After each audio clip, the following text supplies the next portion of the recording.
Avertissement. L'émission qui suit comporte des propos et des informations de sources douteuses, véhiculées par des personnages tout aussi douteux, dont l'accoutrement fait honneur à leur comportement. C'est sérieux, de voir de quoi ils ont l'air de... si vous êtes malencontreusement offensé par un ou plusieurs propos des geeks contre-attaque, ce serait un peu comme se choquer après un bébé chien avec les gens encore collés qui vient vomir sur votre soulier. C'est cute, un bébé chien. En direct des enclaves de CKRL, voici les geeks contre-attaque!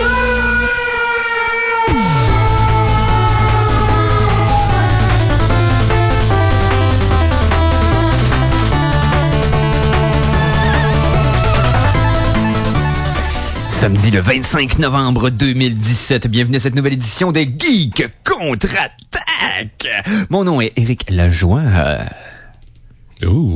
Fin de la citation. C'était sexy. Ah ouais. C'est parce que je veux pas utiliser trop ma creepy voice la semaine dernière. Ah, t'étais pas là? Non, j'ai pas écouté un peu. J'ai réalisé que si je fais juste parler doucement proche du micro, c'est tout much. Sans pousser. Ben c'est ça, je pousse même pas. Je fais juste parler comme ça.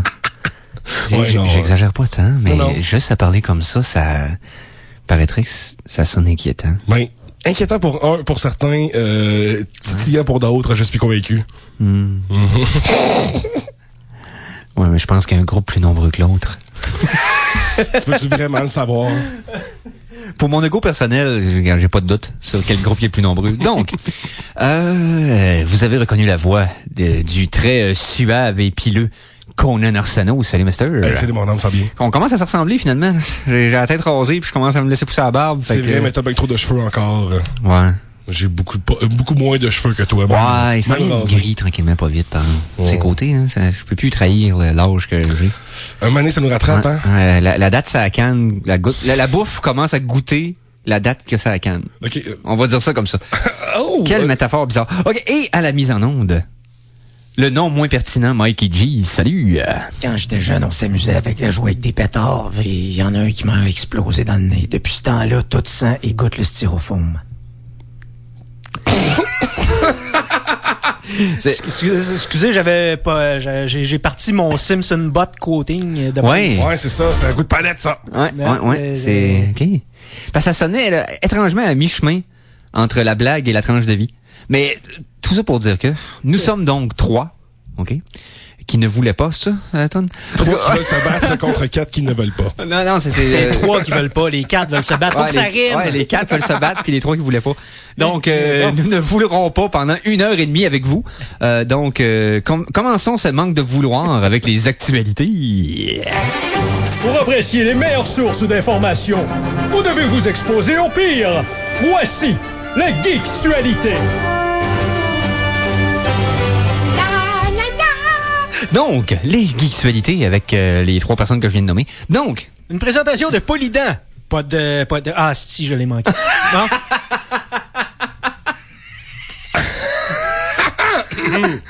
Wow! Il y avait une blague quelque part, puis...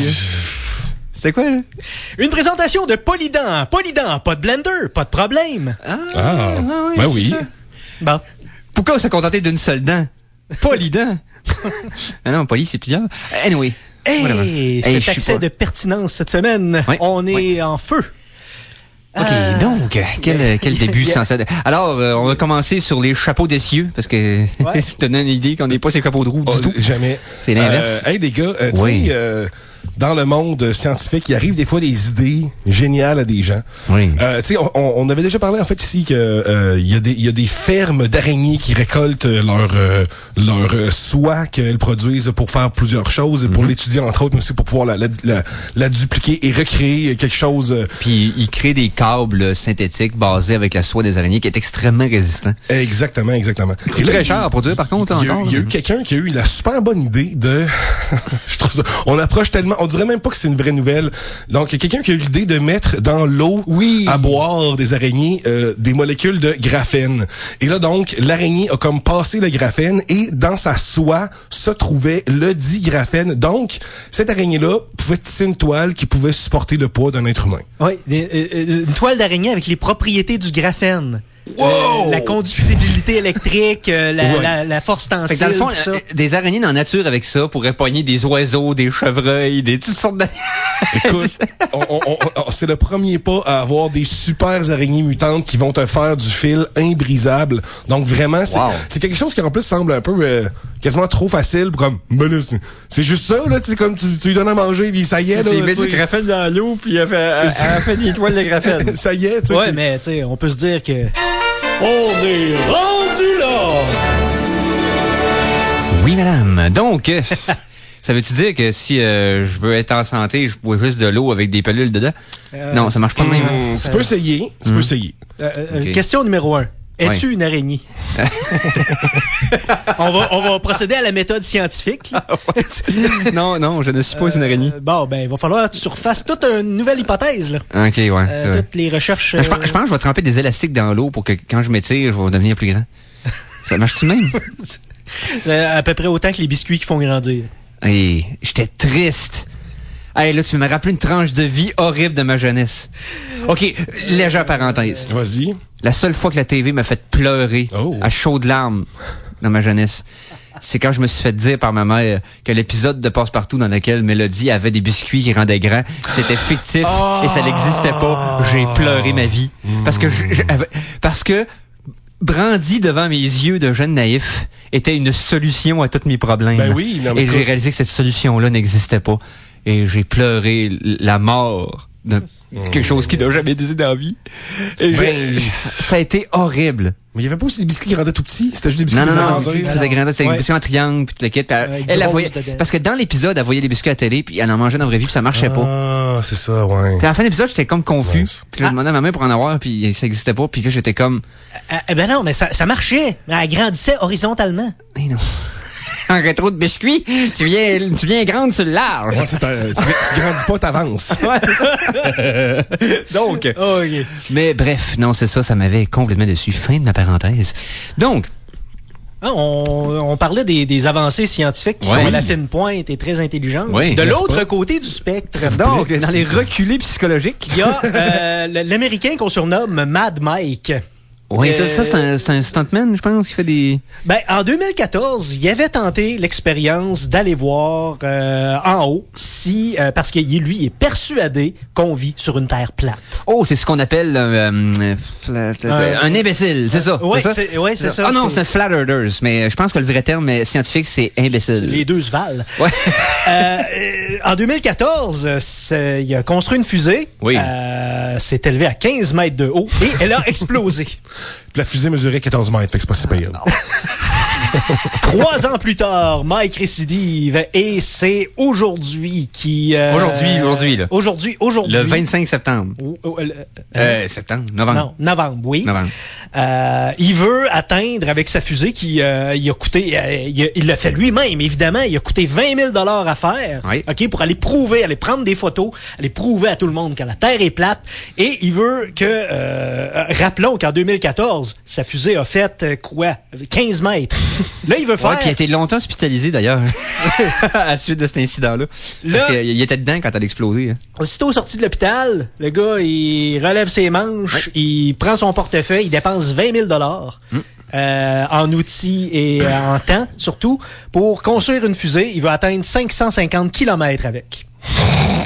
OK. Je sais que la hauteur qu'il avait parlé dans les nouvelles qu'il voulait atteindre était 1800 pieds de haut. OK? Ce qui est pas assez haut pour voir de façon définitive la couverture de la Terre. Donc, il va se donner raison sans s'en rendre compte parce qu'il est trop innocent pour faire une fusée assez efficace pour se rendre à hauteur qu'il pourrait voir la vérité. Et les G qu'il va atteindre si sa fusée fonctionne a des bonnes chances de le tuer. Oui, que faire en sorte que pas mal tous les globules rouges s'expulsent de son propre corps dans tous les orifices le plus près possible. Ça va être... Il y a beaucoup de monde qui ont fait un pool qui va probablement pas survivre à son expérience. C'est aujourd'hui qu'on va avoir la réponse. Donc, Mad Mike, on lui souhaite-tu bonne chance ou Godspeed? Whatever. Entre nous autres, on est juste nous trois, là. Ouais. OK? Si quelqu'un d'autre entend notre conversation, c'est un hasard. Okay? Il arrive quoi à Mad Mike? Est-ce que Mad Mike, à soir, couche chez eux? Couche à l'hôpital? Ou se couche plus jamais? Il se couche plus jamais. Si il fait la bêtise d'entrer dans sa fusée puis de décoller, Non. Toi, tu dis regarde. c'était son dernier sommeil et son dernier repas avant d'embarquer dans la fusée. Mais là, j'ai la photo de la fusée, là. Il est tout fier à côté, là. On dirait les fusées qu'on achète, là, que, tu sais, on fait juste tirer, là. On dirait un modèle géant d'un modèle miniature. Oui, c'est ça, exactement. OK. On dirait juste ça, puis je sais pas comment il va faire pour rentrer là-dedans. Il va se coucher. Ouais, c'est sûr qu'il Il va s'est avoir couché. une petite fenêtre. Il y a une petite fenêtre juste pour voir un peu. Je suis certain qu'il a pris Puis- toutes les mesures de sécurité nécessaires. Fin du sarcasme. Toi, Conan, est-ce que tu penses qu'il va pouvoir coucher chez eux ce soir, coucher à l'hôpital ce soir, ou qu'il ne se couchera plus jamais? Moi, j'espère que que sa fusée par un miracle de la physique va se rendre assez haut pour qu'il puisse voir la couverture et là, ça va exploser. Donc, il va voir la vérité et il va mourir. Fait que là, c'est sûr qu'il explose en haute atmosphère. C'est Moi, mon- je pense que sa fusée va avoir des failles.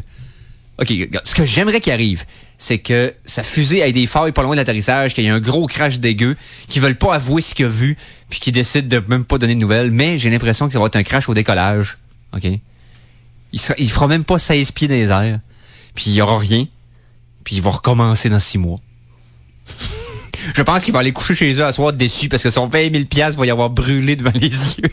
Puis il y aura rien qui s'est passé. Fait qu'on va voir nos prédictions ce soir, messieurs. Le dénouement, on va suivre ça. On a hâte de... Ouais. On va suivre ça. On postera sur la page Facebook pendant la fin de semaine, là, une fois aussitôt qu'on aura des nouvelles de notre sympathique Mad Mike. Et là, nous autres, on a le Good Mike de notre côté.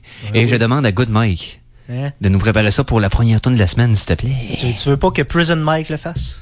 Non? Hein? Oh yeah, Prison Mike. Non, c'est référence à The Office. La chanson de la semaine! Chanson de la semaine numéro 1. Tirée tout récemment de overclockremix.org. Et là, on parle d'un jeu qui est dans la communauté des tripeux de musique jeux vidéo, ça fait partie des classiques parce que c'est un des jeux qui a mis sur la map un des bons compositeurs de musique de jeux vidéo de l'époque, des années 90. Je parle de Tommy Tallarico. Et je parle d'une série de jeux qui ne pourrait, je sais pas si ça pourrait exister encore aujourd'hui sous cette forme-là. Earthworm Jim. C'est une emblème des années 90. C'était d'une unicité très difficile à répliquer parce qu'il y avait eu aucune, ils s'étaient fait donner carte blanche pratiquement et ils ont été partout ce qu'ils voulaient pour l'humour. C'était complètement out there. J'ai adoré cette série-là quand j'étais kid. Puis selon les remasters qu'on essaie de faire, ça a quand même relativement bien vieilli pour ceux qui aiment ce genre de platformer-là. Donc de Earthworm Jim le premier, on va écouter Launch the Cow. Et ça, c'est par un remixeur qui avait pris une pause de quelques années. Sur Overclock Remix. Je parle de McVaif, ou McVaf, comment vous le prononcez, qui faisait partie de la moulure originale il y a de cela plus de 15 ans, et qui avait fait partie des... J'avais découvert le site par un de ses remixes à lui, le premier que j'ai écouté, et c'est aussi la première tune que j'ai fait jouer dans l'histoire des Geeks Contre-Attaque, était un remix de McVaf. Pour vrai? Oui, c'était la tune des villages dans Final Fantasy VI, repris par lui. Je me rappelle plus je pense que c'est Stroll to bref, c'était Nilheim. ouais, c'est ça, quelque chose du genre. Donc c'était une pièce de McVaf. Donc pour aucune raison apparente, la boucle se boucle aujourd'hui. Donc McVaf avec Launch the Cow de Earthworm Jim, on écoute ça au Geek Contre-Attaque.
Puis...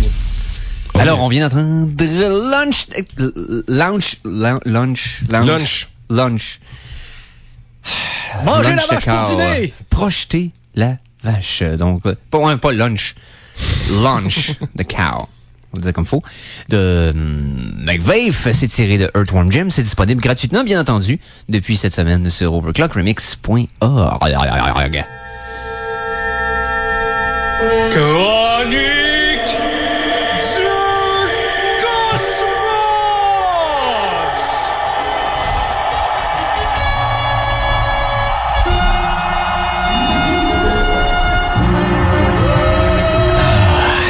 Chronique du Cosmos, oui, parce que j'ai amené du Shatner aujourd'hui. Non, c'est pas vrai. C'est pas vrai. Je vous libère, Oui, là. public, Tout si bien. en délire. Je libère la population de Québec du joug sur lequel je les ai maintenus beaucoup trop longtemps. Vous ne souffrirez plus sous mon courroux. La torture est terminée. Stéphane est venu la semaine dernière, donc c'est terminé pour Shatner et Nimoy. Merci, Goulet. On n'a jamais autant eu de messages d'auditeurs mécontents, sérieusement. Il y a des menaces, je me faisais traiter de terroriste. Vas-y, arrête-nous ça.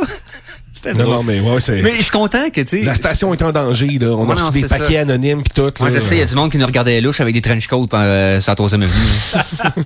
Parce qu'on a une grande fenêtre, puis on voit 3e Avenue. Là, puis certains des auditeurs sont déjà venus nous faire des babayes sur le coin. On les resalue d'ailleurs. Mais c'est ça, c'est nous, on voyait la terreur qu'on infligeait à la populace de façon hebdomadaire. À chaque fois, là, on pouvait constater sur quel point sévère nous étions en train d'étreindre et d'effacer toute forme de vie et de jovialité de la Ah, population. on est en train de tuer la ville de Québec, là, Oui, clairement. c'était une réalité dystopienne digne des pires romans de science-fiction des années 80. Ça aurait été juste du nous. C'était du George Orwell privé. Mais donc, on va arrêter d'exagérer. Chronique du Cosmos, je parle pas de Nimoy et Shatner anymore. C'est terminé. Non. On parle vraiment de Chronique du Cosmos, c'est-à-dire il y a quelque chose de nouveau. Pas quelque chose de nouveau. Quelque chose qu'on observe pour la première fois qui est arrivé, qui est quand même particulier. Conan, tu nous en parles? Ou moi. Hein? Ou moi. Ou moi. Si tu parles de qui? Non, c'est parce que là, j'ai Ou comme moi. Ou moi, les gars. Ou moi. C'est parce que ça a l'air d'une question que je veux pas savoir la réponse. C'est avec un petit clin d'œil, ou moi. Non, ou moi. C'est le nom. C'est le nom de cette chose intersidérale. Donc, c'est un objet qui provient d'un autre système solaire qui passe par chez nous. Donc, il vient nous visiter. C'est le télescope Pan-STARRS 1 à Hawaï qui avait vu ça en premier. Donc, une espèce d'objet qui allait très, très vite. Et c'était la première fois. C'est la première fois qu'il s'est observé, justement. Donc, un objet. Parce qu'évidemment, il y a sûrement plein d'autres objets qui proviennent de d'autres systèmes solaires. Mais là, Mais il y a une bonne taille, là. Il est observable. Observable, mais aussi les autres, on ne sait pas, dans le sens que leur trajectoire est peut-être changée dû à des champs gravitationnels que là, ça vient de l'autre système solaire, mais là... Celui est suffisamment gros pour sa trajectoire était suffisamment facile à calculer pour savoir que ça provient d'un autre système solaire. Exactement. Ça a la forme d'un genre de cigare. on va dire comme ça. Un Ouais. genre de cigare galactique. Ouais, et puis c'est à se demander si sont pas toutes, tu sais, difformes comme ça. Tu sais, parce qu'on est habitué des astéroïdes, c'est relativement rond, tu sais. Ben oui. Mais là, il est vraiment comme, c'est un javelot. C'est un éclat de roche, un Ouais. gros éclat de roche, on dirait. Ça, on va le dire, là, ça ressemble d'un joint. Ouais. Ouais. Ça ressemble à l'affaire qu'il faut que tu prennes pour aller sur l'astéroïde. Donc, tout ça pour dire que nous avons un nouveau visiteur. On espère qu'on va lui souhaiter la bienvenue comme il se doit. Ben, en fait, on veut aller souhaiter la bienvenue avec le projet Lyra. Le projet Lyra, c'est le projet de construire, c'est le projet littéralement de Armageddon? Oui, c'est de construire un spacecraft pour se rendre jusqu'à Astéroïde, en cas qu'il se dirige vers nous. Ben non, c'est vraiment plus pour aller Ok, l'analyser tout ça. Mais évidemment, ce sera pas un spacecraft qui va être habité par des humains. Là, on s'entend que premièrement le temps qu'on le construise et tout ça. Là, c'est le projet Lyra commence. Il y aura pas des extracteurs de pétrole là, qui vont aller là-bas, là, qui connaissent rien en astronomie. Ça risque d'être des mineurs justement qui ont jamais fait de job comme ça, qui vont se faire demander d'aller faire ça. Ah Et donc parce qu'il faut voir qu'ils mettent une bombe là, parce que ils n'auront pas le choix là pour sauver Liv Tyler et ses biscuits. Donc sur le projet Lyra, on va suivre ça parce que c'est intéressant quand même comme chose. Peut-être qu'on va découvrir des nouveaux métaux, puis des affaires, tu sais. Ben c'est ça, parce que dans le fond, la composition la composition chimique de cet astéroïde-là, ça peut aller n'importe où, là. Ça va pas, soit prouver que notre système solaire est composé de l'entièreté des éléments physiques qu'on connaît. Pas ça que je voulais dire. Que l'univers est composé des éléments physiques que nous possédons dans notre système solaire de façon complète. Il n'y a rien de trop inconnu. C'est pas mal pareil partout. Ouais. Ou on va découvrir de quoi d'autre. Tu sais, parce que who knows? Ben, who knows? Ben, nous autres, on va le savoir. Pour le monde qui se demande de où vient Oumuamua, ouais. Il vient de la planète, du système solaire de Vega. Donc, moi, je me trouve parce que Vega, on entendait souvent ça dans l'excellente série Il était une fois l'espace. Ouais. Le monde de Vega, c'est le peuple de Vega sont comme importants. Il y a donc, ça. Non, c'était, je suis pas sûr que c'était confus. Mais Vega, OK, c'était les adversaires de Goldorak. Ben, il y avait ça aussi dans le sens que Vega, c'est une vraie étoile. C'est une vraie étoile, ouais. Fait que j'imagine il y avait peut-être dans Goldorak aussi, mais peut-être les deux. Peut-être les deux. C'est sûr qu'il l'a dans parce que j'ai pas écouté Goldorak. OK, mais dans Goldorak aussi. Il y a ça aussi. Ils viennent de Vega. Les méchants viennent de Vega. Ouais. Nice. Je sais pas, je vais aller voir vite sur l'entrefait de. Je vais aller me corriger. Donc, projet Lyra pour aller voir Oumuamua qui vient de Vega. Même si des... oui, Eric, t'allais dire de quoi? Non? Tout le temps? OK. Excusez, j'étais comme... Non, j'ai tout le temps. Vas-y. Tout le temps de quoi dire. Ouais, non, mais c'est... même si on découvre quelque chose sur Oumuamua, ça se peut que dans quelques temps, on se rende compte qu'on se soit trompé finalement puis que ça soit pas si extraordinaire que ça. C'est possible. C'est peut-être juste une roche. Ben, c'est peut-être juste une roche. Comme Mars, c'est peut-être juste du sable. C'est pas de l'eau. Ah, ouais. C'est que Curiosité, il y a quelques mois. T'as nouvelle devant toi, là? Ouais. Ouais, c'est ça. Ben, quelques mois nous avait annoncé que Curiosité avait possiblement observé de l'eau à l'état liquide. Et là, on s'est fait un peu couper l'herbe sur le pied. Là. Dis-nous les détails. Parce que ils se sont rendus compte, ils ont regardé les images, puis c'est à haute résolution quand même. Mars serait aujourd'hui une planète très sèche parce que c'est identique. C'est ce qu'ils ont remarqué, c'est que l'extrémité des dénivellations qu'ils avaient remarquées, ça peut pas, c'est identique à ce qu'on retrouve sur les dunes. Donc les chercheurs maintiennent qu'ils sont convaincus que l'eau, ça peut pas être causé par l'eau, c'est un écoulement. C'est que le sable est tellement fin et érodé qui en anglais, il se comporte comme un liquide tellement il est fin. Ou comme un chat, ça dépend. Oui. Non, mais c'est ça, c'est que c'est pas rendu là, c'est pas du sable, c'est quasiment c'est de la poussière, c'est de la poudre. Ouais, c'est ça, ouais. Puis la poudre. La poudre martienne. Donc ça veut dire que sur Mars, même s'il y a pas d'eau, on pourrait quand même faire du ski. Hein? Ben dans oui. la poudreuse martienne des roches. Ben c'est ça. Mais bon, là je m'éloigne. Mais non, c'est ça, on est déçus parce que bon, on n'est pas encore allé voir en dessous de la croûte martienne. Bon, possiblement que comme pas Resident Evil, mais Total Recall, il y a un gros bloc de glace qu'on pourrait se servir pour faire terraformer de façon très rapide et instantanée pour que ça soit convenient pour la fin de notre film. Mais non, c'est ça. Non, c'est comme dans Doom, les gars, c'est l'enfer sur Mars. Parce que dans Total Recall, ça se terraforme en à peu près 6 minutes. 2 secondes. Mais on le question qu'eux autres, on les voit dans le monde terraformé pendant qu'ils sont debout dehors puis qu'ils survivent à le fait qu'il manque d'air. C'est n'importe quoi. Et c'est awesome. Okay, pensez pas que je suis en train de dénigrer Total Recall, l'original. C'est pas mon intention. Non, c'est excellent. C'est un chef-d'œuvre de sa façon à lui. C'est juste que faut avouer que c'est ridicule. Mais complètement ridicule. Mais ridicule d'une façon tellement divertissante que je peux pas bâcher ce film-là. Et je suis un grand fan de Paul Verhoeven, qui m'a donné des classiques à pu finir, là, que ce soit Starship Trooper, que ce soit Robocop, que ce soit sur une toute autre échelle. Il y en a tellement fait. Voyons, comment ça s'appelle, voyons, le film de Elizabeth Berkley, là, un des plus mauvais films ever. Là. Showgirls. Showgirls, qui est extraordinaire pour les mauvaises raisons. Ce film-là, c'est comme, on dirait une parodie on dirait que c'est les pilotes en l'air, tu tu rajoutes 2-3 plans, là, pis ça devient une grosse comédie slapstick vraiment mais intense. le film se voulait sérieux. Ah, super sérieux avec... oui. Ça n'a pas de sens. Non. Mais en Verhoeven, c'est le mien. Là. Moi, dans l'absurde puis le over the top, il n'y a pas grand directeur qui ont réussi à le battre dans ces années-là. Donc, non, c'est clair. Shout out to mon ami Paul. Là. Hey, je suis plein d'anglicisme aujourd'hui, je m'excuse. On a-tu une autre petite nouvelle en vrac avant de... on parlait de Cosmos, y a-tu d'autres choses qui s'appliquent au Cosmos? Ben, ion, je parle ion, quand je dis ion, c'est les scientifiques. C'est nous autres. Ouais, c'est nous autres. Ben, nous autres, parce qu'on protège voilà. la planète d'une éventuelle collision avec l'astéroïde de Oumuamua. Comment il s'appelle? Oumuamua. Quel nom il... Quel nom hawaïen, hein? Ouais. C'est vraiment un genre de nom hawaïen de dessin. T'as peu, Oumuamua. C'est pas le gars qui joue Aquaman dans Justice League, ça, Oumuamua? Jason Oumuamua. Ouais. OK, c'est bon, c'est correct. Là, je le connais. Donc, c'est je vais vous parler d'Hermano Bora maintenant.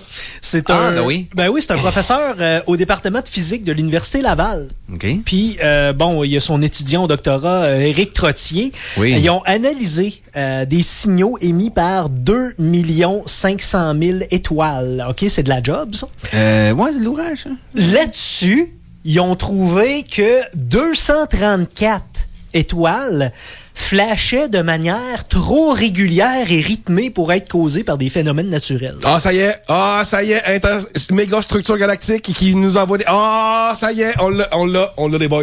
On a les aliens. Dans un même ordre d'idée, je vais vous informer sur l'échelle de Rio. Savez-vous ce que c'est? C'est par là qu'on monte pour aller dans la statue de Jésus.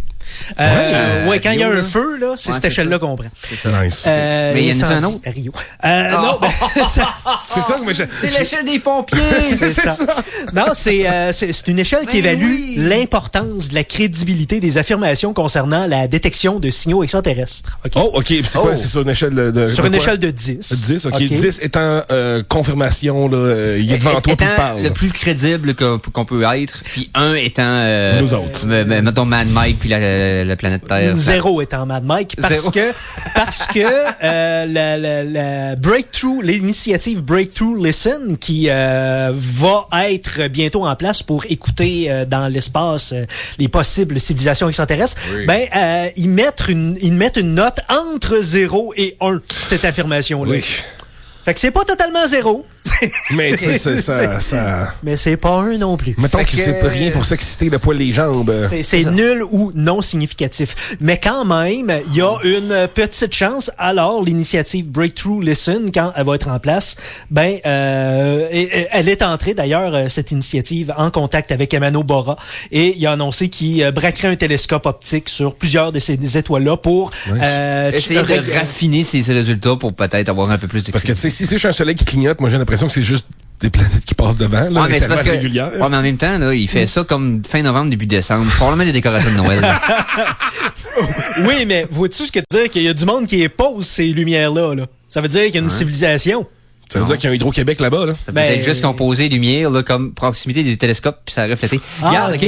J'essaie d'être conspirationniste, boboche. OK, regarde. Je pense qu'on est aussi bien d'arrêter de m'entendre pour 2 minutes. On va y aller en pause. OK. On va revenir tout de suite après pour on parlait de firme. On parlait de firme.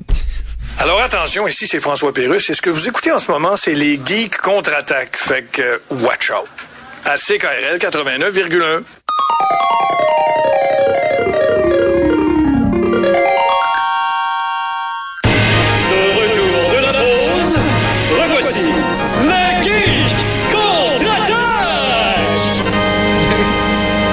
Et nous sommes de retour pour la deuxième partie de 3D Geeks contre-attaque de cette semaine, le samedi 25 novembre. Novembre. Ma main, tout le temps que les mois de... Si on était décembre, là, on sera à Noël. On s'en vient. Déjà. Et dans 2 semaines, Star Wars, puis tout, on va vous en parler, bien sûr. Déjà? Ouais. All right. Oh.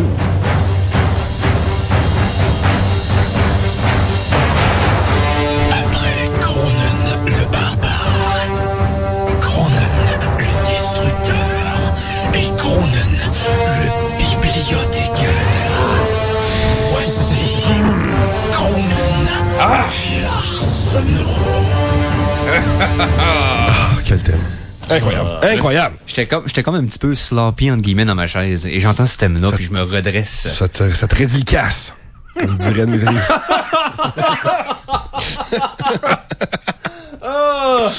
On parle bien sûr d'outils de protection en vélo, là. Ben oui. Un casque, là. Pour se protéger. Donc, hey! Ça fait plein de temps que je suis venu ici en studio, fait que j'ai vu plein d'affaires. Je viens de me rendre compte que j'ai vu plus d'affaires que ce que je pensais que j'avais vu, fait qu'il faut que je fasse un petit... je vais commencer par le moins bon. On a 1 heure. Ouais. T'en as-tu 5? Non. Ah, OK. T'en as pas 5. Je vais T'en as commencer 4. par le moins bon. 1, 2... T'as vu Punisher en partie? Oui. On peut-tu l'inclure? Ah, on va le commencer. Ah oui, on va l'inclure. Ça fait du 5? Ça doit faire 5, ça. Bon.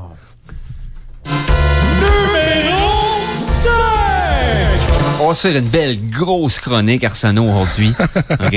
Donc, Numéro 5, puis on va vous parler en même temps, c'est pas une chronique télé, mais on va vous parler quand même de tes premières impressions de la série Punisher. J'ai pas encore écouté un épisode, j'ai droppé la balle, je m'excuse, je vais l'écouter bientôt. Mais on dirait que Iron Fist puis Defender m'ont comme un peu freiné sur mes ardeurs de Marvel, où ce que j'étais très... J'anticipais beaucoup les séries de Marvel avant. Que ce soit Luke Cage ou Jennifer Jones ou Daredevil saison 1 et 2, que j'ai écouté la fin de semaine que ça sortait, tout de suite, c'était comme j'étais pressé. Et des derniers temps, j'ai pas de grosse pulsion à vouloir l'écouter tant que ça. On a été refroidis. Ouais, hein. Mais oui, donc Punisher, je l'ai pas terminé. J'ai commencé la série, je me suis rendu, je pense, à la moitié de la saison. OK. Ça m'a laissé tellement froid, là, ça m'a laissé d'un froid que je peux même pas décrire tellement que j'ai pas d'émotion par rapport à ça. Mais c'est pas grave. Ben, c'est pas, y a rien qui est mauvais. Y a rien qui m'a vraiment comme sauté aux yeux comme, oh my god, ça c'est donc bien agressant. Non, y a rien de tout ça. Okay, mais y a pas de grosse faille. Non, mais y a rien non plus que j'étais comme, oh wow. Et j'attendais donc bien Punisher enfin pour voir ça. Okay. Tu sais, mettons, oui. Je trouve qu'il aborde une des failles qu'il y a. Puis j'ai remarqué ça, j'ai juste écouté 2 épisodes, puis j'ai essayé le 3e, je suis pas capable. Ils abordent de façon très maladroite leur la vue du réalisateur là, sur les armes aux États-Unis. À un moment donné, le Punisher qui écoute une espèce de réunion des AA, des anciens vétérans, là. Mm-hmm. Il y a un dude là-dedans qui commence à dire si toute ma vie va mal, c'est à cause des néolibéralistes, les libéraux qui veulent m'enlever mes armes, puis ça, je veux pas qu'ils m'enlèvent mes armes. Là. On a entendu exactement ce discours-là, puis je trouve que il y a assez de guns dans Punisher pour se passer de ce gros flag-là. Punisher, c'est un peu un plaisir coupable pour la plupart des gens qui sont moindrement libéraux dans leur pensée politique. C'est-à-dire que si t'es pas pour la pleine liberté des armes à feu... Tu veux dire conservateur? Conservateur aux States. Ouais, les conservateurs veulent garder les armes, les libéraux veulent libéral aux States, c'est ça que je veux dire. Libéral aux States. Conservateur aux States, parce que libéral aux States, c'est Hillary Clinton. C'est exactement ce que je veux dire. Quand t'es libéral puis tu tripes sur Punisher, c'est un plaisir coupable. Oui. C'est ça mon point. Parce que oui, tu tripes super-héros, tu tripes sur Punisher, sauf que c'est carrément je vais prendre l'expression en anglais, là, un gun not wet dream. Oui, c'est carrément ça. C'est-à-dire, c'est un rêve érotique de tripeux de flingue. OK? C'est Punisher, c'est tu tripes ses guns, tu tripes sur lui. Et c'est comme un peu, j'aime le perso, comment il est writé, tout ça, dans les, comment il est écrit dans les BD. Mais en même temps, c'est quand même juste un fou des guns qui décide de faire sa propre justice. Je sais pas où me placer. Puis j'imagine que ce malaise-là passe bizarre dans la société moderne. C'est le genre de série qui aurait été super cool, là, 7-8 ans. Mais qu'avec toutes les school shootings qu'il y a eu depuis la dernière décennie, avec toutes les débats politiques entourant la possession d'armes à feu aux États-Unis, j'ai l'impression que c'est un peu malaisant. C'est un peu une série qui nous est poussée là, pis on est comme, ok, c'était pas le bon moment. Ouais, ben, y a pas tant ça. Moi, y a pas tant ça, parce que c'est... En fait, ça aurait été ça, v'là 7 ans, là, justement, si, en plein milieu des shootings, là, tu me sors une série comme Punisher, là, ouf, tu sais, ça aurait été un peu... ça aurait pas de bon sens, mais là, justement, là, ça fait un peu écho à rien. C'est comme la seule affaire que ça parle dans le fond là, c'est le monde qui souffre de PTSD. Ouais. Puis ça en parle de manière correcte et comme un peu respectueuse, mais c'est tu sais dans le corps du personnage là, ça reste juste un dude qui veut tuer les gens parce que le PTSD, puis c'est bien dur pour moi de faire en sorte que j'ai envie de suivre ce gars-là. J'ai plus envie qu'il arrête de tuer du monde puis qu'il aille bien. Et pourtant, le perso était tellement comme pertinent dans saison 2 de Daredevil. Ouais. Il volait chaque scène dans laquelle il était, puis là, il est... Mais John, c'est John, son John nom? John Bernthal, tu sais, Bernthal, il est bon. Puis j'aime quand même la chimie qu'il y a avec son acolyte, qui est une espèce de gars dans son bunker. Microchip. Ouais, Micro, je pense qu'il l'appelle seulement là-dedans. Ok, c'est Microchip dans BD, là. Il y a une espèce de relation amour-haine, là. C'est pas du tout genre, je vais t'aider parce que j'ai envie de t'aider, là. C'est vraiment comme, je vais t'aider parce que sinon tu vas me tuer, là, tu sais, comme, genre d'affaire de même. Fait que, tu sais, c'est une série remplie comme de tension et de PTSD et de pas le fun. Il y a pas de, il y a très peu de moments de, là, c'est cool, tu sais. Quand il tue du monde, c'est quand même pas cool, là, tu sais. Ouais, c'est pas comme celui de Thomas Jane, mettons, là, qui avait comme un côté un petit peu campy. Et tu vois, c'est ça que ça aurait pris. Pour moi, là, dans mon cœur à moi, ça aurait pris, justement, il va faire son lavage, puis là, en faisant son lavage, il voit des thugs. Non, tu sais, c'est pas ce genre d'affaire-là. Il est comme, c'est comme trop vrai, pis trop, comme... Trop pris au sérieux, peut-être. Ouais. Il était en train de faire son lavage, il voit des thugs, il gros place sa face. Ça va brasser. Ouais, tu sais, de quoi de même, je sais pas. Parce que Punisher, faut que ce soit pris avec un peu plus de légèreté. Parce que si c'est pris au sérieux, puis au premier degré. C'est un meurtrier, là. C'est juste un sale meurtrier qui est au profit des bons gars, mais tu sais, je veux dire. Puis à chaque fois, en tout cas, la fois que je l'ai vu interagir avec Karen, parce qu'on voit... Karen Page. Ouais, Karen Page est dans la série. C'est tout simplement... C'est déchirant, c'est déprimant, parce que c'est juste un homme aux prises avec ses démons qui se rend compte que l'autre fille est poignée dessus, mais il veut pas rien faire pour on l'a vu, ça. C'est beau, c'est correct, là. Puis c'est juste... si on oriente Karen Page vers Punisher, c'est une bonne chose de détacher le genre de pseudo-relation qu'il essayait de bâtir en tel Peter Devil, alors que tu voyais clairement qu'il enlignait quelque chose vers Electra dans la deuxième saison, et surtout dans Defender, donc qui atasse complètement puis qui l'enligne sur quelqu'un d'autre. C'est une bonne chose que si on script pour toutes les séries, dans le fond, pour le shared universe, dans le fond, pour l'univers partagé des séries de Netflix, mais si tu dis que ça fait le forcer, je vais voir, je vais l'écouter quand même, parce que Punisher, c'est un de mes top 10 personnages préférés depuis que je suis jeune de Marvel. J'ai écouté toutes les itérations de Punisher. J'ai écouté celui avec Dolph Lundgren des années 80. J'ai écouté celui de Thomas Jane que j'ai bien aimé, puis j'ai encore un petit faible pour. Ah oui, moi je continue à dire que c'est lui qui devrait le faire. Celui de Ray Stevenson, Punisher Warzone, est sous-estimé. Oh, il était brutal. Dans la foulée de, c'était... De Raid. Une série de, Marvel Dark Castle. Non, c'était Marvel, c'est ils ont essayé Marvel Knights. Oui, c'est ça. Knights, ils ont essayé de faire une espèce de gritty... ben avec le Nicolas Cage, là. Oui, avec Ghost Rider. Ghost Rider, oui, ça fait partie de ça. Le Punisher qui était très brutal était tourné par une femme. Hein? Ah oui? Oui, c'est une directrice qui a tourné Punisher Warzone. Et il est tellement fidèle au feeling des comic books. Là. Vraiment, là. Il est malade. Et Stevenson est un Punisher qui, on dirait qu'il sort de la page de la BD. Mais tu vois, il aurait fallu soit aller plus dans l'ultra-violence ou plus dans le campy, selon moi. Que la violence devienne tellement cartoony. Tu sais, Judge Dredd style, là. Je veux voir la tête d'un gars exploser au ralenti, genre, pis que Punisher, il y a un... Tu sais, comme... Je voulais voir encore plus de violence brutale. Parce que si c'est trop réaliste, c'est malaisant. Oui, c'est ça. Mais si c'est complètement exagéré, ça devient divertissant. Puis c'est ça qu'on a besoin, qu'il n'y a pas assez dans les séries de Marvel, selon moi. C'est que on dirait qu'ils ont peur d'aller dans la coche de oui, tu sais, ce qu'on vous montre, c'est pas des humains. Les Evil Dead ne sont pas nécessairement des films d'horreur parce que c'est tellement over the top que ça en est drôle. Exact.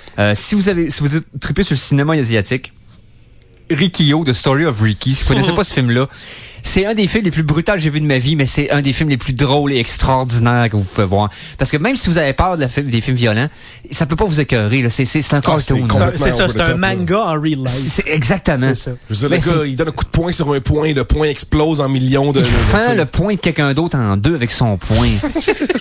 C'est extraordinaire. Mais parlant de films violents qui s'en viennent, là, il y a le 100e film de Takashi Miike qui s'en vient, de ce Blade gars-là of the Immortal. Il a une productivité extraordinaire. Puis Blade of the Immortal, ça l'a capoté. Débilement violent. Oh my god. Mais ça, on s'en reparlera. On avait commencé un top 5, puis on est rendu 43, fait que... Numéro 4! numéro 4. On est rendu à 43, mais je passerai pas à la musique tout de suite. On va y aller avec le numéro 4. On va couper ça, on va faire un beau top 3 qu'on splittera avec la pub. On s'organisera. Ouais.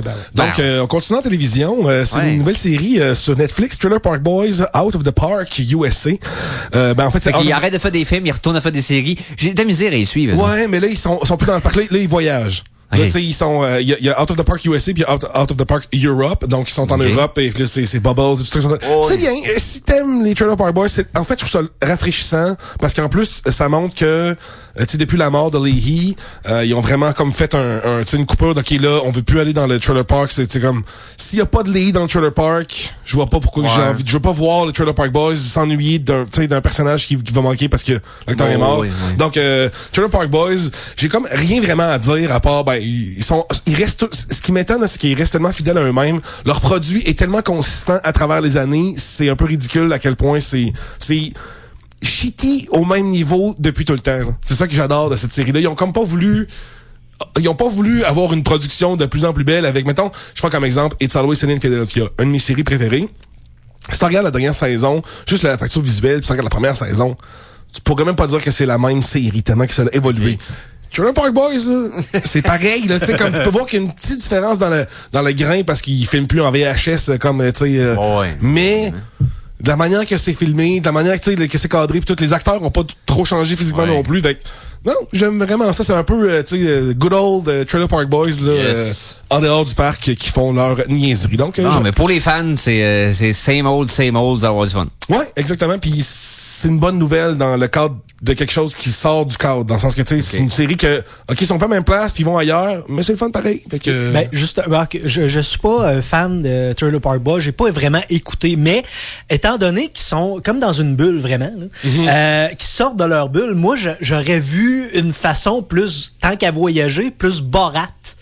C'est un peu ça. Non, mais c'est un peu ça, là, genre, il y a plein de non-acteurs autour d'eux autres qui les regardent un peu comme ça va bien mongol, ce monde-là, tu sais. Mais évidemment, ils vont pas niaiser. Tu sais, la gimmick des Trailer Park Boys, c'est pas d'aller niaiser des très connus. Tu sais, ça n'a jamais été ça. Mais il y a un peu de ça pareil parce que c'est des motés, là, puis on a, tu sais, il y a Julian qui a son drink tout le temps. Tu sais, ça reste que, il reste à avoir une espèce de clash entre la réalité et eux autres. Ah, bon, ok. Ça, c'est, bon point pour eux. Nice. Ouais. On fait une petite pause musicale. Oui. La chanson de la semaine 2! Chanson de la semaine numéro 2. Et là, on a parlé de séries télé dans le top 3 de l'Arsenault. Ça, on va parler de films. Yes. Right? Donc, allons-y avec le film. Est sorti la semaine dernière la Ligue la Ligue seulement composée de glace. C'est-à-dire la Justice League. Donc, Justice League est sorti, bien entendu. Trame sonore de Danny Elfman. Ah ouais? Oui. Attends un peu, là. Oui. Sérieux, là. Attends. Okay. Danny Elfman a été engagé dans toute la foire de reshoot et de changement de réalisateur quand Snyder a eu la tragédie qui l'a atteint et qui ont changé pour Whedon puis qui ont changé le ton du film. Donc, il a fallu toute la musique avait été composée avant ne fitterait plus que les scènes parce que ça allait complètement être re-shooté, remonté, tout le kit. Fait qu'ils ont abandonné la trame sonore de Hans Zimmer, switché pour Danny Elfman. Fait que Danny Elfman a pris la dernière version du film et a composé avec ça. Et Elfman, dans la pièce que je vous fais raconter, vous allez entendre, vous allez voir, c'est un léger spoiler pour le film. Mais Elfman a eu du culot. Mais Elfman est pesant dans le business. Elfman, c'est quand même un des gros compositeurs de musique. Je veux dire, ça fait longtemps que j'ai entendu quelque chose de lui. Mais c'est quand même lui qui a fait les thèmes des Spider-Man. Les originaux. Non, mais ça fait longtemps. La série de Batman, les Batman en général, les Simpsons, c'est Danny Elfman. C'est vrai. OK, ça faisait longtemps qu'il n'avait pas été pertinent. Ouais, ça au cinéma, là. Mais c'est quand même des gros morceaux. Nice. Et dans la trame sonore de Justice League, il a inséré de façon subtile et son propre thème de Batman, la série animée et les films. Il a inséré un Batman. Et il a inséré aussi des extraits du thème de Superman de John Williams. Oh, nice. Relativement seamless. C'est intéressant. Vous allez entendre un peu ce genre-là. La pièce s'appelle Friends or Foes. Friends and Foes. Ouais, c'est ça. Friends and Foes. De la trame sonore de Justice League qui est sortie dans le fond cette semaine en même temps que le film. Par Danny Elfman. On écoute ça au Geek Contre-Attaque.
Alors, on vient d'entendre Friends and Foes de la trame sonore de Justice League par le compositeur Danny Elfman.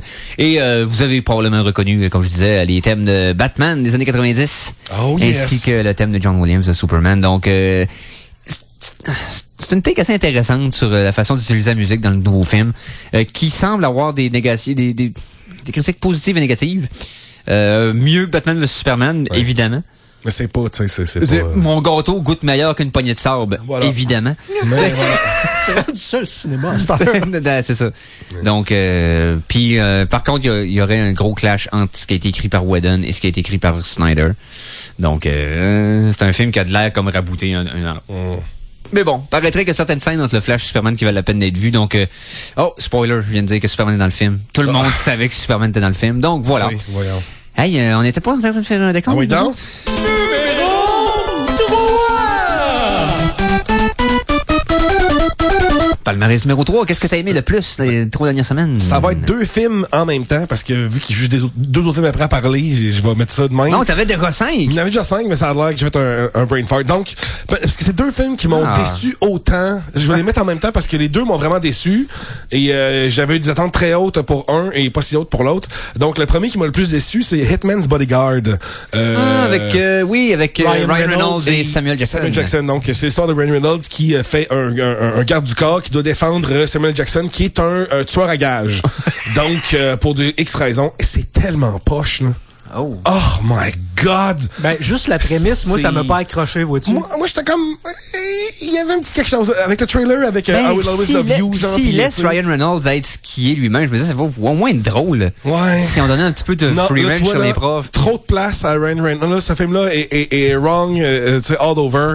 La seule chose que je peux dire de positif, c'est que ils ont clairement l'air... Sam Jackson et Ryan Reynolds ont clairement l'air d'avoir eu du fun. Ça, là, ça se sent... Genre, wow, ils ont l'air d'avoir trippé. Mais écoute, facture, parce que c'est produit par VVS Film, donc eux qui font des films extrêmement cheap. Par VVS? Oui. Donc, c'est filmé comme en Europe, tu sais, film caméra, épaule, quasiment. Ça ressemble à une série télé. Et moi, il y a quelque chose, là, tout le long du film, là, ça m'a irrité que j'ai arrêté le film aux 3/4, j'étais comme plus capable. Chaque fois que la caméra fait face à une lumière, il y a une espèce de lentille qui a la diffraction vraiment forte. Donc, la lumière vient comme... faire des effets de halo vraiment fort, pis ça passe un peu par-dessus les gens. Fait que c'est comme si t'avais toujours de quoi dans les yeux, c'est comme si t'avais de l'eau dans les yeux tout le temps. Je vois rien. Il y a comme 8 poursuites interminables. Écoute, non, vraiment là, c'est chiant. J'avais entendu parler par un critique cinéma sur YouTube qui parlait qu'il y a le personnage de Salma Hayek dans ce film-là. Même si on la voit pas souvent, c'est vrai. C'est solide. Ça a l'air que ces scènes sont vraiment drôles. Mais c'est 2 secondes, tu sais, pis ça, tu me l'as dit, pis je m'en souvenais même pas, mais comme, oui, tu sais, c'est vrai qu'elle est là-dedans, pis elle fait une tueuse, là, ben, là, ça fait comme la femme de femme ou ex-femme. Ouais, c'est ça, exactement. L'ex-femme, je pense, ou son amour, là, whatever, depuis très dessus. Donc, Hitman's Bodyguard, là, non. Et quel autre film t'a déçu au même niveau? Pis ça, là, j'ai essayé 2 fois de l'écouter, les 2 fois je me suis endormi dessus, et c'est Valérian et les 9 planètes. Non, Valérian et c'est quoi la cité des 1000 planètes. Les 9 planètes passées, donc. Je suis tellement super déçu que tu me dises ça. Mais je vais l'écouter pareil, là, parce que moi, je suis un fan de Besson, mais... C'est un des meilleurs génériques de films de sci-fi que j'ai vu depuis vraiment longtemps. Le générique d'ouverture, là, j'étais comme... C'est vraiment trop cool. Tu sais, on sur la tune Because des Beatles, on voit une espèce de station, on voit le ISS dans le fond devenir de plus en plus gros avec de plus en plus de monde qui se remettent dedans. On voit des poignées de main entre plusieurs factions humaines. À un moment donné, c'est des aliens qui arrivent. Tu sais, on voit ça pendant comme 8 minutes là. C'est super bon ça, le générique. J'étais comme OK, wow. Le film t'amène de notre époque actuelle vers l'époque du film. Ouais, c'est ça, exact. Nice. Ça, je capotais, c'est comme c'est trop malade, puis à la fin on voit le point central où ils sont, puis ça correspond vraiment aussi. Tu sais, la production visuelle est vraiment du 10 sur 10. Là, j'ai rien à redire au point de vue de quoi a l'air ce film-là, mais le casting, là, le Dale Dan, c'est le pire choix. Pour un agent spatio-temporel qui est supposé être badass, là, non. Ben, Dane Dan est pas un mauvais acteur. Non, c'est ça. Il s'est fait catapulter dans des positions où il devrait pas avoir autant de... Tu sais, après Chronicles, qui vole le show à lui tout seul dans ce film-là, par la suite, bam, t'es dans la nouvelle série Spider-Man, puis t'es Harry Osborn. Ouais, ça c'était pas bon. Mais il était bon dans le film avec l'eau là, que j'ai écouté il y a pas longtemps. Là, voyons, The Cure for Wellness. Ouais, Cure for Wellness, il était bon là-dedans. C'est super ça. bon là-dedans. Ouais, c'est ça. C'est pas un mauvais acteur, mais c'est juste que c'est-tu un male lead? Non, c'est ça. Super-héros, badass, c'est comme ça marche pas. Il a trop l'air jeune encore. Puis en plus, il faut vraiment que là-dedans, c'est un rôle assez physique dans le sens que, tu sais, c'est un agent temporel qui fait des interférences dans des deals de drogue, de whatever, tu sais, donc, mais là, il mesure comme 5 pieds 3, puis il a l'air de peser moins que la fille, tu sais, c'est comme, oh my god, c'est lui, là, qui va régler la situation. Je suis pas mal sûr qu'il a récupéré une coupe de props pour du 5e élément. Là. Il y a une coupe d'affaires, j'étais comme, le design est vraiment trop pareil du 5e élément. Mais en même temps, le 5e élément était une copie déjà de Mézières. C'était déjà, tu sais, donc, je pense que c'est juste plus, il était juste plus proche de la source. L'inspiration vient de, ouais, c'est ça. L'inspiration vient du même endroit, c'est ça. De façon tout à fait basique. Puis, Besson s'en cache pas de toute façon. L'histoire, le coup, c'est n'importe quoi. C'est vraiment, c'est du n'importe quoi. Ça n'a même pas rapport avec, j'ai lu tous les albums qu'ils essayent de tisser ensemble et ça n'a aucun rapport.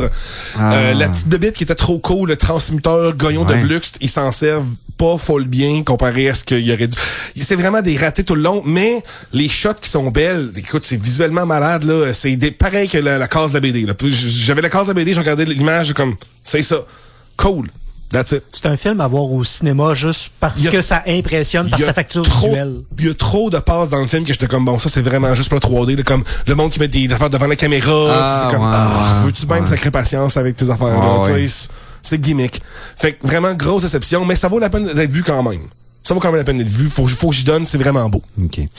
On est rendu à la prochaine pause. Oui. Puis il va nous rester une demi-heure pour les 2 premiers points puis de parler un peu de jeux vidéo. Oui. Fait que allons-y en pause, on revient tout de suite après au Geek contre. Alors attention, ici c'est François Pérusse et ce que vous écoutez en ce moment, c'est les Geeks contre-attaque. Fait que watch out. À CKRL 89,1.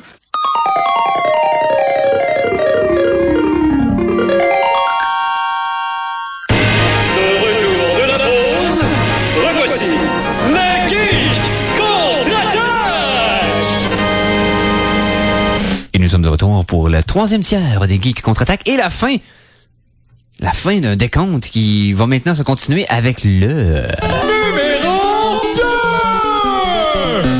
Ah, barnouche, hein? On dirait que Mike contrôle ma langue. Non, je veux plus jamais dire cette phrase-là. Je veux plus jamais dire cette phrase-là. OK, donc... Dans le coin, en pénitence. OK. Donc, numéro whatever, un film que j'attendais parce que j'avais vu le trailer puis que j'étais comme, oh wow, ça peut être super bon, et j'étais tellement surpris, ça m'a tellement, tu sais, ça m'a tout donné ce que je voulais et encore plus, c'est Logan Lucky.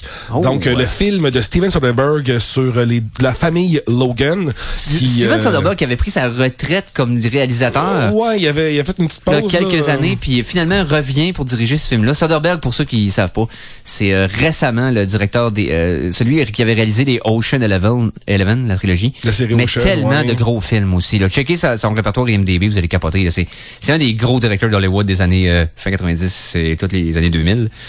Donc, Soderbergh revient. Logan Lucky, ça se trouve être quoi? Je t'ai interrompu, je m'excuse. C'est pas grave. Donc, Logan Lucky, c'est la famille, c'est les frères Logan qui, eux, ils travaillent et ils ont de la misère à arriver les deux bouts, évidemment, et qui font un plan pour voler l'argent qui passe dans les tubes en dessous du circuit de course Indy 500. Donc, les NASCAR. Okay. C'est tellement dans une grosse place, cette affaire-là, que cette affaire-là, c'est comme une ville en soi. Ils ont leur propre police, ils ont leur propre banque et tout ça. Donc. De l'argent qui passe en dessous dans des tubes. Okay. Ouais, parce que comme au Costco, en fait, là, quand les caissiers, leur caisse est trop pleine, ils mettent ça dans un tube, ils l'envoient sous vide. Ah, j'étais pas au courant. OK, ouais. Ah, c'est cool. Donc, eux, ils trouvent cette place-là. Donc, ils font un plan pour aller siphonner cet argent-là. Et là, évidemment, parce que, tu sais, la famille Logan a une espèce de malédiction sur eux autres. Là. Le frère Barman, il a juste un bras. Le frère Barman, joué par Alan Driver, n'a qu'un bras. Channing Tatum perd sa job. Ils ont aussi une petite sœur, elle, qui... on la voit pas trop, mais sa vie a l'air d'être un peu stable, mais quand même pas très glamour. Et il décide de recruter un voleur de banque qui est joué par Daniel Craig. Je dirais Craig T. Nelson, c'est pas le même gars. Daniel Craig, qui, lui, est en prison. Okay. Donc, il faut qu'il réussisse à le sortir de la prison, faire le coup et le ramener en dedans. Parce qu'évidemment, lui, il dit, moi, il me reste 5 semaines sur ma peine. Là. Je vais pas un break-out de la prison quand il me reste 5 semaines. Fait que non, on va te ramener en dedans. Donc, c'est quand même un plan absolument incroyable. Je veux pas vraiment parler plus, mais donc, on suit ce plan-là. Et puis vraiment là, c'est drôle. Moi, j'ai un gros faible pour tout ce qui s'appelle gentleman cambrioleur. Moi, c'est un criminel, mais t'es un good guy. Hudson Hawk de Bruce Willis, film sous-estimé. Il est pas aimé par les cinéphiles des les lunettes puis le chapeau là. Non, c'était Hudson Hawk, le gentleman cambrioleur en français, celui qui volait des œuvres d'art. Puis gentleman cambrioleur, c'est Arsène Lupin là. Ouais, l'original. L'original, mais tu te souviens pas du film de Bruce Willis, c'est de Danny Aiello des années 80. Moi, je me rappelle d'Hudson Hawk. C'était malade. C'est un de mes films préférés. Mais moi, j'ai un faible toujours pour les criminels de bonne nature. Moi, c'était toujours comme... tu sais, j'aime vraiment ça. Puis là, ils nous montrent vraiment ça là-dedans. Puis j'étais vraiment content parce que j'avais un petit peu peur. Des fois, j'étais comme, tu sais, ils vont-tu là montrer qu'ils est un peu dirty sur le site? Non, là, c'est des bons gars, tu sais, qui font bien leur job, mais que, tu sais, des criminels, dans le fond. Vraiment... c'est quand même long, c'est 2 heures, donc c'est quand même, tu sais, ils prennent leur temps, puis c'est tout qu'un plan, là. Écoute, tout ce qu'ils font, là. Et, il y a aussi Hilary Swank qui fait l'agente du FBI qui sent qu'il y a quelque chose qui se passe mais qui arrive pas à mettre le doigt dessus là, vraiment. Un plant de tomates l'hiver aurait plus de récolte. Écoute, c'est un bon casting, bon directeur, bon script. Vraiment là, j'ai rien à redire de tout sur ce film-là. Celui qui m'a fait le plus rire dans ce film-là, c'est Adam Driver parce que il est une statue non expressive, même dans les situations que tu sais tout le monde le regarde, puis juste le fait qu'il réponde pas, c'est ça qui est drôle. Mais l'humour sec prend de plus en plus de place et de qualité ces dernières années au cinéma et à la télé, c'est clairement. Ouais. Parce que j'ai tout le temps pour m'en dire qu'un silence bien placé est une réplique en soi. Ben oui. Tu sais, ben oui, puis ce film-là nous le prouve vraiment là. Mais Adam Driver, Adam Driver que j'ai vraiment senti qu'il a vraiment fait un effort pour pas se servir de sa fausse main parce qu'il y a comme tu sais une main. Ouais. Puis évidemment là, tu sais ils ont pas coupé le bras à l'acteur pour vrai. Là, mais j'ai quand même senti qu'il y a un gros travail, tu sais comme être un barman à un seul bras là, c'est pas super évident. T'sais. On dirait le début d'une joke. Ouais. Donc vraiment là, Logan Lucky, allez voir ça, super drôle. Ok, c'est mieux qu'être un comment je dirais ça? Être un bras droit avec un seul bar, ça? Oui. OK, donc, peu importe. Une fois, un barman avec un seul bras qui arrive avec un pianiste de 12 pouces. Sur ça.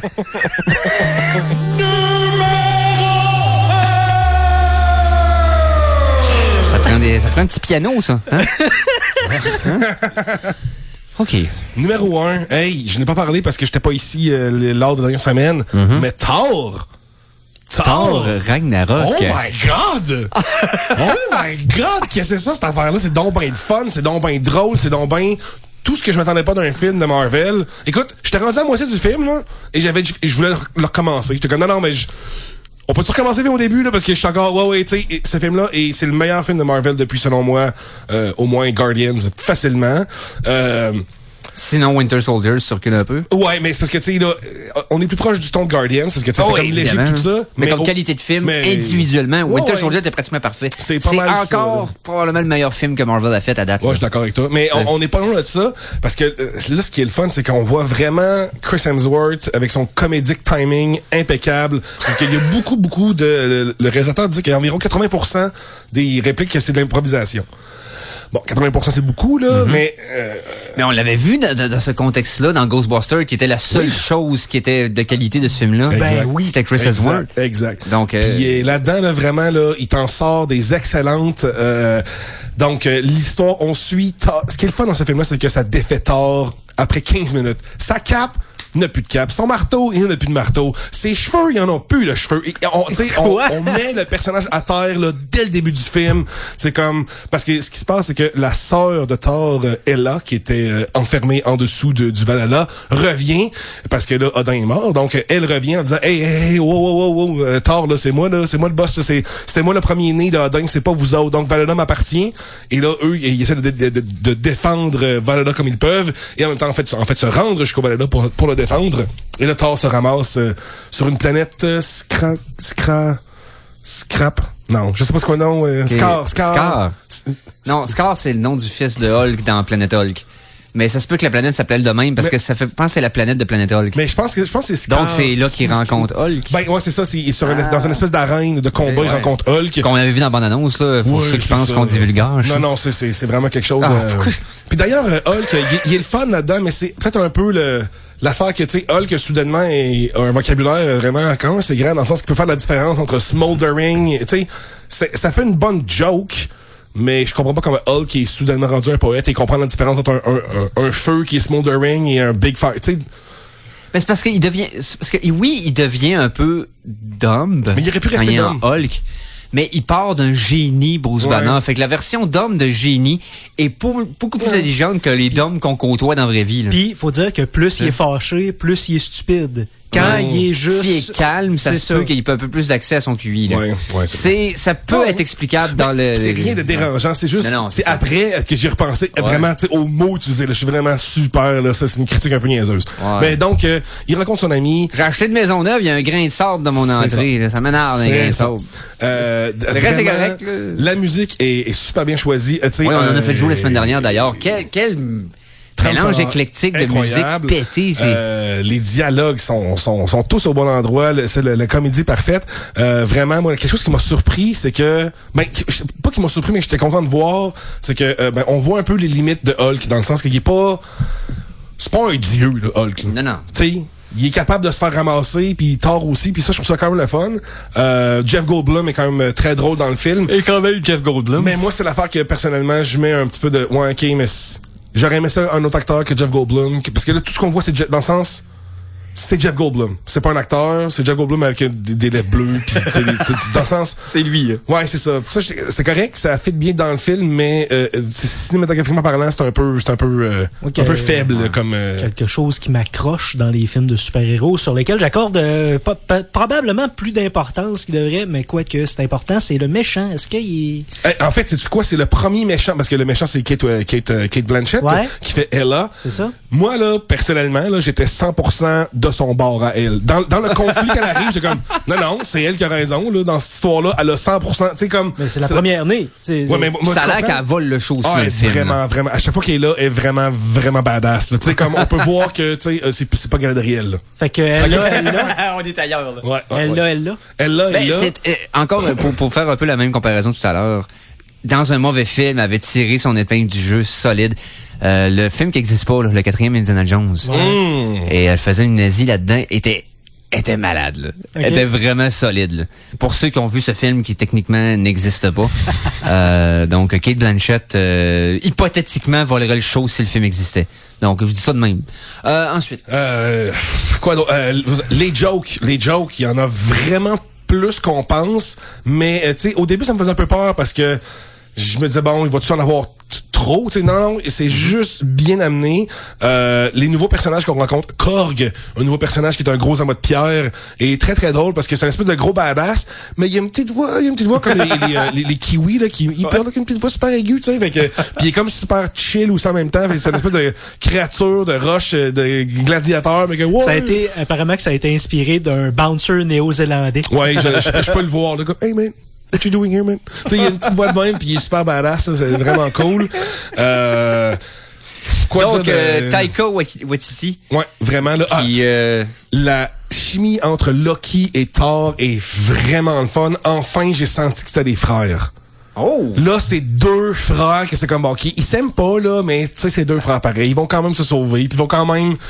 c'est nice, ça. Ça c'est buildé depuis tellement longtemps. Ouais. Parce que c'est peut-être la relation entre deux personnages de tout l'univers de Marvel qui a été construit depuis le plus longtemps. De tout l'univers de Marvel. Puis en même temps, c'est un peu plate pour Loki parce que Loki a vraiment downgradé dans le ranking de Marvel. Dans le sens que, tu sais, au début, Loki, c'était l'ennemi numéro 1, tu sais.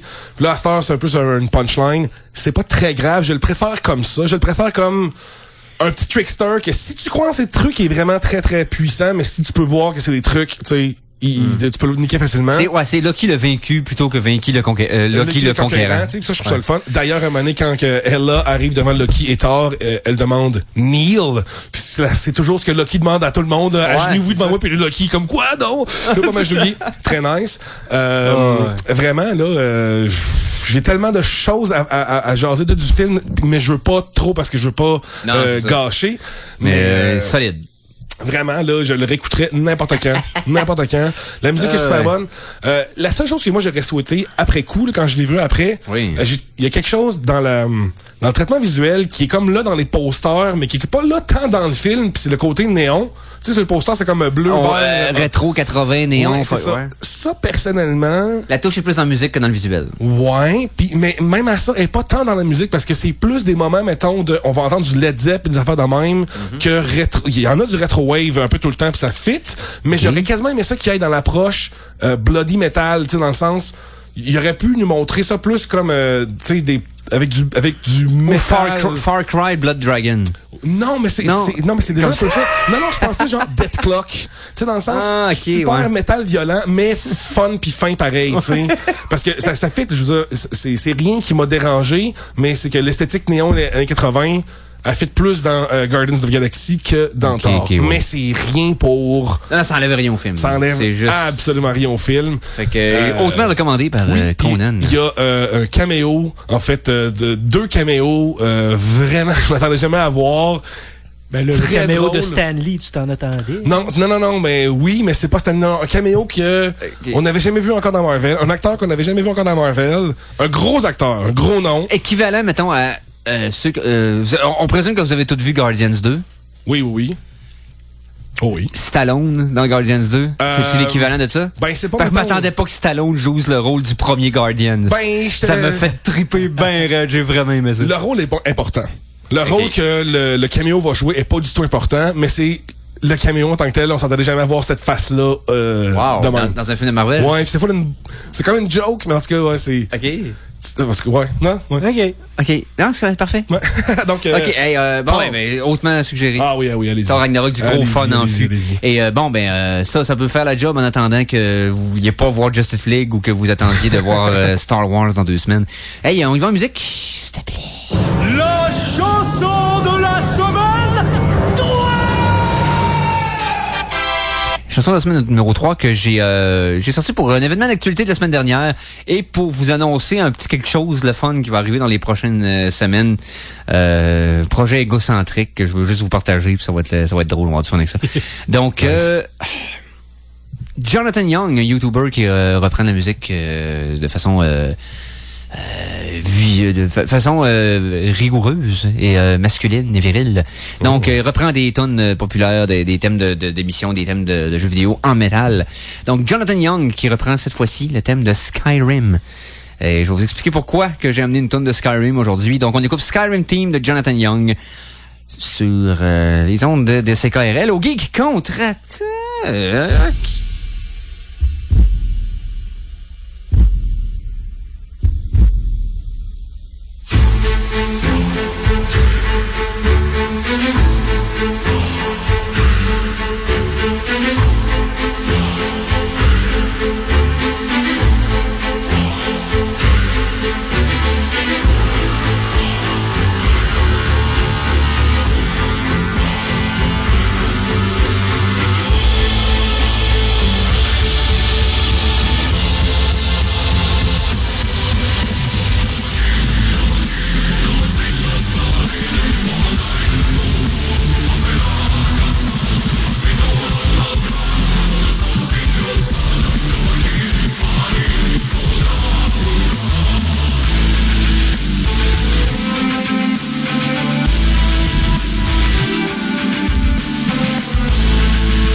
On vient d'entendre le thème de Skyrim.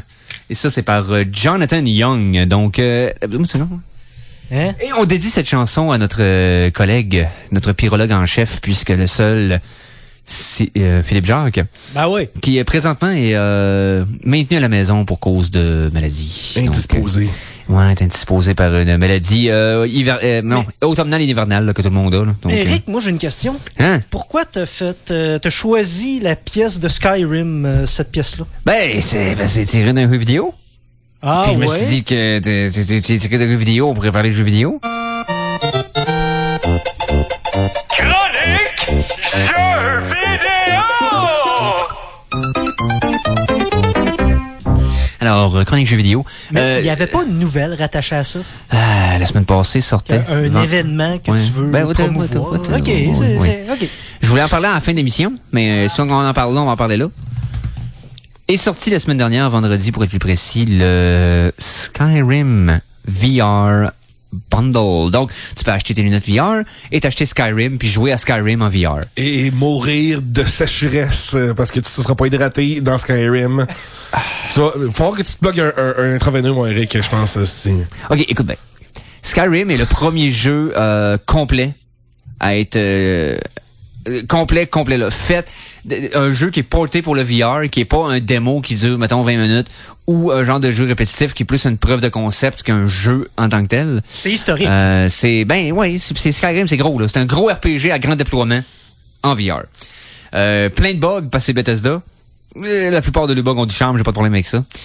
Et j'ai fait le saut. C'est-à-dire que je me suis procuré hier, que j'ai pas reçu encore, ils vont m'être envoyés pendant la semaine prochaine, le PlayStation VR avec Skyrim. C'est-tu le 2.0 avec les petits écouteurs dedans? Je pense que oui, hein. Je pense que le casque, c'est le nouveau casque. Dans le fond, tu vas avoir des écouteurs dedans. Ah ouais? Des écouteurs, tu sais, que tu vas voir clipper sur le côté. J'aurais pas besoin d'avoir le gros headset par-dessus. Ouais, c'est ça, exact. Mais je pense que tu peux le mettre quand même. OK. Puis ils ont changé la place que tu plugues. En tout cas, ils ont changé une couple d'affaires pour les écouteurs. Puis ça, c'est très cool. OK. Bref. Tu t'es procuré ça. Ouais. Puis là, faut vous réaliser que on va... La semaine prochaine, les Geeks Contre-Attaque, je vais faire un effort titanesque. Je le reçois autour de jeudi ou vendredi et je ne jouerai pas avant samedi. La raison pour laquelle je ne jouerai pas avant samedi, c'est qu'on va filmer la première fois. On va te filmer en train de te DVRG. Ouais. C'est ça. DVRG, le Skyrim. De Skyrim. Parce que j'ai passé un nombre d'heures honteuses à jouer à Skyrim dans ma vie, depuis 2011, depuis sa sortie. Et ce monde-là fait aussi familier que certaines places où j'ai habité dans ma jeunesse. Là. OK? C'est à ce point-là. Là. Tu connais les petits ruisseaux de Skyrim. Oui. Et d'être là, je sais pas comment je vais réagir, mais j'ai comme un feeling que ça va être intense pendant la première heure. OK? Que ça va être quelque chose. Fait qu'on s'est dit, on va le filmer. Fait que j'ai fait une invitation formelle à Mike G ici présent et à Conan ici présent. Samedi, on va filmer de mon appartement ma première expérience de Skyrim en VR pour le show des Geeks Contre-Attaque. Vous m'entendez pleurer puis me faire dessus. Pour tout l'art du monde, je ne manquerai pas la Skyrim job à Éric Lajoie.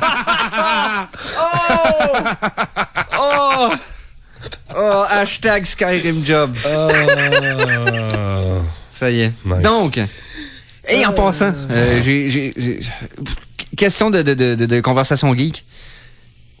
Ce VR-là, 7 avec Skyrim, ne m'a coûté que 5,76 $. Pas cher. Je me suis débarrassé d'un passe-temps de jeunesse qui datait de longtemps. J'ai vendu mes cartes de Magic à un montant qui m'a fait bien mon affaire parce qu'il payait le VR avec les taxes. Donc voilà, je me lance. Skyrim VR, fait qu'on va faire des reviews ensemble. Yes. Ouais, Conan, parce qu'il y a beaucoup de jeux en VR intéressants qui s'en viennent. Là. Oui, on parle de vraiment. Doom, on parle de Fallout, on parle de Ace Combat et plusieurs autres. Donc, regarde, moi, je suis vôtre. Et Simon Boucher qui a le VR aussi. Fait que là, on va pouvoir commencer aussi à gamer ensemble en SharePlay. Nice. Fait que ça risque d'être... Bon, puis, je vais peut-être essayer le jeu de Star Trek, là, le genre de... Ah non, man. Non? Comment ça? Hey, ce jeu-là, là, bad trip ben raide. Ah ouais? Qu'est-ce pas aimé? qui Il y a un marche pas? fuck avec... Il y a un fuck avec où est-ce qu'il faut que tu appuies, dans le sens que j'ai pas réussi à trouver le setup de caméra normal, le setup de caméra pour que la table devant moi, là, elle soit pas à terre. La table est tout le temps trop basse. T'as tes mains, là. Puis là, tu veux peser tes pitons, tu te rends comme jamais au piton. Je t'ai rendu à un moment donné, là, je t'ai rendu à jouer à terre. Faut que tu te penches pour... OK. Oui, non, mais je t'ai rendu à terre, Mikey. Je peux pas aller plus bas que ça, là. Non, ce jeu-là est... Les proportions sont toutes mal foutues. C'est... Il est buggé. Désagréable. OK. C'est ce que je peux... C'est l'affaire la plus sympathique que je peux dire sur ce jeu-là, c'est que c'est désagréable. Fait que si, par contre, il serait fonctionnel, est-ce que le concept est le fun? La prémisse est fun? Ouais, mais... Mais tu peux pas jouer avec? Mais c'est tellement plate. Hey, c'est plate, c'est pas le fun. Okay. Tu peux pas avoir du fun, faut que tu fasses le bon piton au bon moment, sinon ça fait rien. Tu comprends? Ouais. C'est pas le fun, c'est comme un vrai simulateur de tank où t'as tous les vrais leviers, tous les vrais petits pitons. C'est cool là, mais c'est pas le fun. Faut que t'appuies sur la bonne affaire au bon moment quand le gars il dit, parce que sinon, tu sais, c'est comme, faut que tu joues avec tes amis super proches, que t'as une full bonne communication, sinon c'est pas jouable. Pas jouable. OK. Ben, c'est pas grave, tu vas avoir Skyrim. Oui. Tu vas tellement passer de temps là-dessus, de toute façon. Ouais, puis je vais vendre ma PS4 normale parce que j'ai eu une PS4 Pro pas chère. Anyway, pourquoi je parle de ça en ondes? C'est pas intéressant. Ben oui. Le monde sont intéressés de savoir qu'est-ce qu'on game. C'est l'univers geek. Ben oui. Et puis, il y a l'univers de la danse latine qui va venir dans pas grand temps. Là. Parce qu'un va avec l'autre. Ben oui. Donc, oui, on écoute quelle émission déjà? Musisol. Yes, manquez pas ça. Hey, merci d'avoir été là. Merci à Conan. Hey, merci à toi.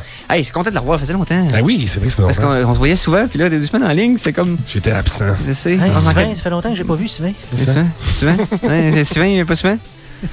Merci, Mikey. De rien, écoute, je fais mon possible avec ce que j'ai.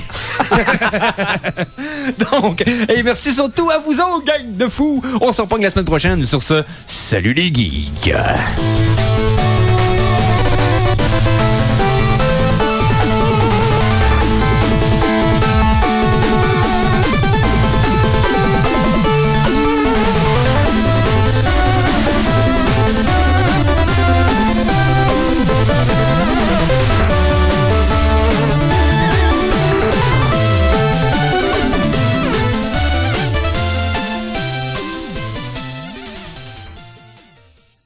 Téléchargez l'émission Les Geeks contre-attaque sur ckrl.qc.ca ou abonnez-vous à son podcast sur iTunes.